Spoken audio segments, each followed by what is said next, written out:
तो मैं जो आज आपके लिए किताब लेके आया हूं, ये है मेट्रोनामा, हैशटैग वाले किस्से। और ये जो किस्से हैं लिखते हैं देवेश। देवेश कमाल के किस्से लिखते हैं।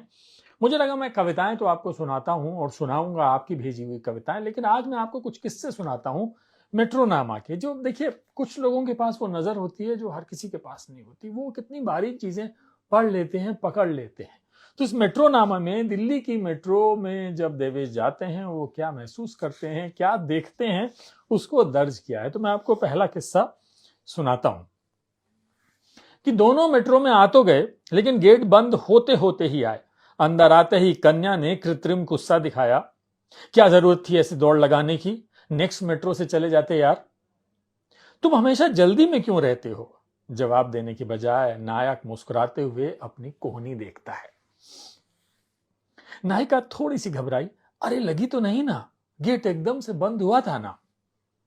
नायक ने बस इट्स ओके कहा और नायिका ने उसकी कोहनी पर फूंक का मरहम लगाया, जो चोट की तरह ही अदृश्य था। कुछ देर तक दोनों ने लंच के बाद खाई हुई आइसक्रीम की गुणवत्ता पर चर्चा की। बातों बातों में नायिका ने कहा, चलना कभी हमारे पंजाब, वहां खाने के बाद लस्सी पीना, उससे ज्यादा अच्छा कुछ भी नहीं। नायक का चेहरा पंजाब की हरियाली सा झूम उठा। थोड़ी देर बाद नायक ने अपनी जेब टटोलते हुए कहा, अरे मेरा फोन कहाँ है? शिट यार। नायिका ने तुरंत अपने मोबाइल से नायक का नंबर डायल किया और नायक का फोन कन्या के ही पर्स के अंदर बजता हुआ सुनाई दिया।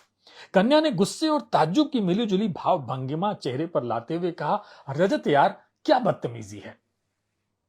नायक हंसता ही जा रहा था। नायिका ने फिर कहा, एक मिनट, ये क्या कॉलर ट्यून लगाई है तुमने?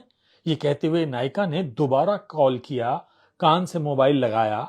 कॉलर ट्यून सुनते हुए उसकी खुशी चेहरे से साफ झलक रही थी। बोली, पर तुम्हें तो पंजाबी आती नहीं ना, फिर पंजाबी गाना क्यों लगाया? नायक ने कहा, अरे बाबा, पंजाबी गाने तुम्हें तो पसंद है ना, फिर कॉल तुम करोगी तो सॉन्ग तुम्हें ही तो सुनाई देगा। कन्या खुश हो गई और कॉलर ट्यून पर लगा सॉन्ग ही गुनगुनाने लगी। नायक ने कहा, अब लस्सी इतनी तो अच्छी नहीं होती होगी जितनी तुम्हारी मुस्कुराहट है। नायिका ने शर्माते हुए धत कहा।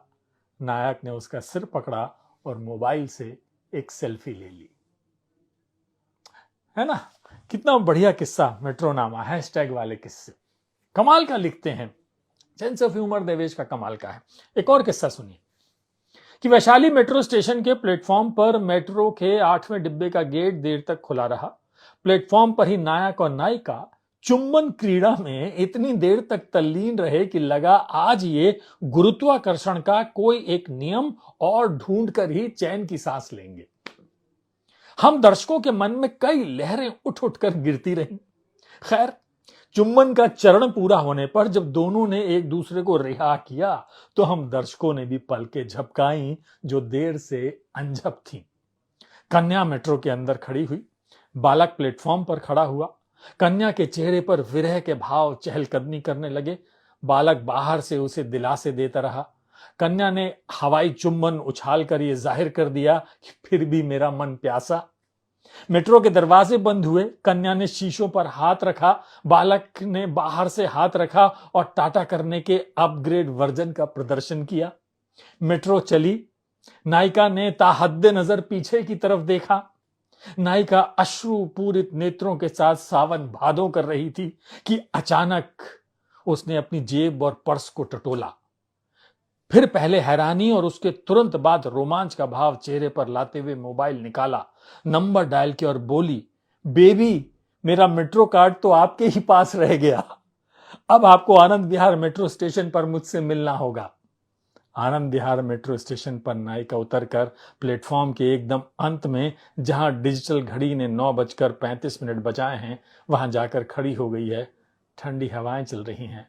नायक भी चल ही चुका होगा।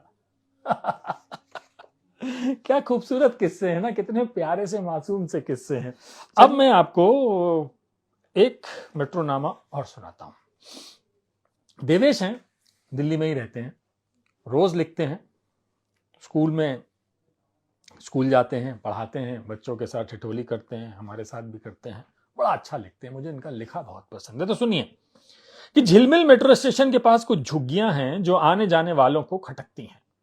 झुग्गियों में रहने वाले बच्चे मेट्रो स्टेशन के नीचे खेलते रहते हैं और अक्सर आने जाने वालों की गालियां खाते हैं। बच्चों को इन गालियों से फर्क ही नहीं पड़ता, सांस की तरह गालियां भी लेते हैं वे। कुछ देर पहले एक स्कूटी वाले को एक कार से टक्कर लगी। स्कूटी वाला सड़क पर गिर गया। कुछ लोग इकट्ठा हुए, कार वाले को कार के दाम के अनुसार कम गालियां दी। स्कूटी वाले को मेट्रो स्टेशन के नीचे छांव में बैठा दिया गया। बगल में स्कूटी खड़ी कर दी गई। 2-4 मिनट बाद सब लोग चले गए। स्कूटी वाले को चोट तो ज्यादा नहीं आई थी, लेकिन वो ज्यादा घबरा रहा था। ना चाहते हुए भी उसके हाथ कांप रहे थे। फुटपाथ के वारिसों ने अब स्कूटी वाले को लड़के को घेर लिया। एक ने पूछा, भैया दर्द हो रहा है? लड़के ने हाँ में सिर हिलाया। दूसरे बच्चे ने सुझाव दिया, पानी पी लो। लड़के ने धीरे से कहा, पानी नहीं है। बच्चे ने कहा, रुको मैं लेकर आता हूं। ये कहकर वो चला भी जाता है। बाकी बच्चे हंसने लगते हैं। कुछ देर बाद वो झुग्गियों की तरफ से एक गंदी सी बोतल में पानी लेकर आता है। बोतल लड़के की तरफ बढ़ाता है। लड़का संकोच के साथ बोतल पकड़ लेता है। एक बच्ची बोलती है, भैया हमारे घर का पानी थोड़ी पिएंगे। जो बच्चा पानी लाया था वो मायूस होते हुए बोला, पानी ही तो है। स्कूटी वाले लड़के ने मुस्कुराते हुए बोतल से पानी अंजुली में भरा और मुंह धोया और थोड़ा सा पानी पी लिया। सारे बच्चे खुश हो गए। लड़के का हाथ कांपना बंद हो गया। अंदर पानी जाने के बाद जैसे लड़के को कुछ याद आया, उसने अपनी जेब से मोबाइल निकाला। मोबाइल सुरक्षित था, उसमें कोई टूट फूट नहीं थी। सारे बच्चे मोबाइल को उत्साह से देखने लगे। लड़के ने सारे बच्चों को अपने पीछे इकट्ठा किया, एक सेल्फी ली। ट्रैफिक के बीच मुस्कुराहटों के कई फूल खिल गए। लड़का उठा, स्कूटी पर बैठकर ट्रैफिक का हिस्सा हो गया। सारे फूल आपस में खेलने लगे। पानी की बोतल एक तरफ रख दी गई। पानी ही तो है ना? कमाल का किस्सा है। मेट्रोनामा बहुत खूबसूरत किस्सा देवेश लिखते हैं। चलिए एक किस्सा और सुनते हैं, देवेश बाबू का लिखा हुआ। देवेश आप कमाल लिखते हैं, बड़ा आनंद आता है। सुनिए, चेहरे पर मुस्कुराहट लेके आइए थोड़ा सा मुस्कुराते हैं। बालक फोन पर शिकायत दर्ज करा रहा है, यार तुमसे 1000 बार कहा है कि जब फोन ना उठा पाया करो तो एक मैसेज कर दिया करो, लेकिन तुम तो मैसेज देख लेती हो लेकिन तब भी जवाब नहीं देती। एक मैसेज टाइप करने में कितना टाइम लगता है। अब देखो मेट्रो टनल में जा रही है, नेटवर्क जाएगा। नेटवर्क आते ही कॉल करूंगा, प्लीज एक ही बार में पिक कर लेना, नहीं तो मैं परेशान हो जाता हूं, प्लीज। एक कन्या पास ही खड़ी है जो उक्त बालक से संबंधित नहीं है। वो अलग परेशान है। फोन में नेटवर्क नहीं है तो बार बार नंबर डायल करके चिट चिट करके अपनी चिढ़ जाहिर कर रही है। उसको एक जरूरी कॉल करनी है। साथ खड़ी सहेली के फोन का भी नेटवर्क चला गया है। कन्ना सखी से विपदा रो रही है कि यार कुणाल को बोला है चावड़ी बाजार उतरने को, लेकिन चांदनी चौक के ज्यादा पास है लाल किला। अब कैसे बताऊं उसको कि चांदनी चौक तक आए, मैसेज भी नहीं जा रहा। एक चचा वहीं सीट पर बैठे अखबार देख रहे हैं, लेकिन पूरा ध्यान उनकी इस युवा पीढ़ी की ज्वलन समस्या पर है। उन्होंने अखबार में एक खबर पर आंखें गड़ाई, बीएसएनएल कर्मचारियों को नहीं मिला वेतन। चचा ने सारी बातों को निचोड़ रूप में एक वाक्य में प्रस्तुत किया, सब अपनी अपनी जगह परेशान हैं, इसी का नाम जिंदगी है। इधर कन्या और उक्त बालक के मोबाइल में नेटवर्क की आहट हुई। दोनों के चेहरों पर खुशी चमक उठी। दोनों फोन पर बिजी हो गए।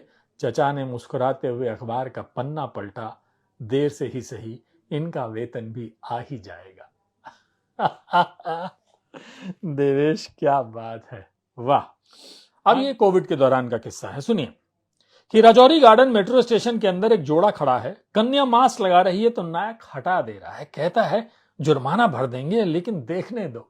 कन्या खिलखिला रही है। कन्या ने नायक के बालों में उंगलियां घुमाते हुए कहा, हम कब तक इस तरह मिलते रहेंगे, कितने संडे ऐसे बीतेंगे हमारे। नायक जवाब नहीं दे रहा, बस चुप है। नायिका बोले जा रही है, कभी कभी सोचती हूं कि उस रात अम्मी अब्बू मुझे लेकर तुम्हारे घर नहीं छुपते तो आज हम ऐसे नहीं मिल पाते। नायक से हर्ष आ गया। मैं भी समझ नहीं पाता कि उस रात को याद करके डरूं या खुश हुआ करूं।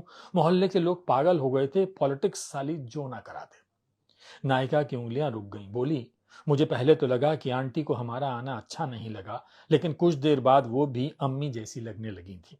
नायक ने हंसते हुए कहा, जब डैडी ने बताया कि उनके फ्रेंड हैं शाकिब अंकल, वो आ रहे हैं यहाँ रहने, जब तक सब ठीक नहीं हो जाता, तो मम्मी ने बहुत गुस्सा किया था, लेकिन डैडी के सामने किसी की भी नहीं चलती। नायिका ने कहा, आज हम कैसी बातें करने लगे ना। नायक बोला, तुमने ही शुरू की। नायिका ने आसमान की तरफ इशारा करके कहा, आज की शाम देखकर न जाने क्यों वो शाम याद आ गई। छोड़ो, कुछ और बातें करते हैं। नायक ने कहा, अगले संडे कहाँ चलेंगे। नायिका ने कहा, घर से उतनी ही दूर जितनी दूर अम्मी अब्बू मेरी किसी फ्रेंड का घर सोच सके।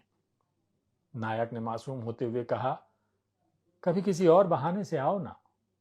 नायिका ने हंसते हुए कहा, ठीक है, नेक्स्ट संडे बोल दूंगी कि वर्मा अंकल के घर जा रही हूं। दोनों के हंसने से शाम नई हो गई। तो ये मेट्रोनामा है देवेश का, हैशटैग वाले किस्से। आप पढ़िए, आपको बहुत आनंद आएगा। दिल्ली मेट्रो के सारे किस्से हैं, लेकिन ये सब देखने के लिए, लिखने के लिए नजर होनी चाहिए। देवेश की नजर बहुत खूबसूरत है और कलम तो कमाल की है।